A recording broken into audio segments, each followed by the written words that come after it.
লোকে বলে নারীর নাকি হয় না কোনো ঘর, নারী ছাড়া একলা কবু ঘর বাঁধে না নর।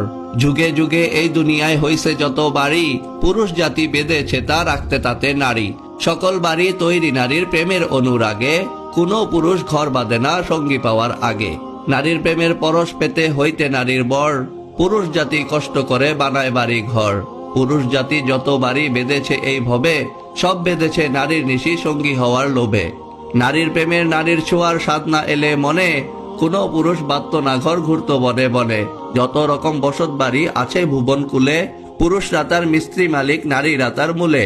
নারী হলো বাড়ির শোভা, নারী বাড়ির প্রাণ, পুরুষরা তার কর্তা মালিক, রক্ষী দারোয়ান। নারীর নাকি হয় না বাড়ি, অমূলক এই দাবি, নারীর হাতেই থাকে রে ভাই সকল বাড়ির চাবি। নিজের টাকায় নিজের শ্রমে বান্ধে যে ঘর নরে, নরের চেয়ে নারী তাতে বেশি বিরাজ করে। সাত সকালে পুরুষরা সব ঘর ছেড়ে যায় কাজে, ঘর বাড়ি সব আগলে রাখে নারী বুকের মাঝে। দিবা নিশি অস্ত্রপ্রহর গৃহে কাটায় যারা, পাই না ভেবে কেমন করে হয় সে গৃহ হারা। পুরুষরা হয় বাপের ভিটার উত্তরাধিকারী, পিতার গৃহ স্বামীর গৃহ দুই গৃহে পায় নারী। চলুন জানি কোন ঘরে তার কদর কতখানি, পিতার ঘরে রাজকন্যা সে, পতির ঘরে রানী। কে বলে রে এই দুনিয়ায় গৃহহীনা নারী, পিতা পতি ভাইয়ের বুকে তাদের বসত বাড়ি।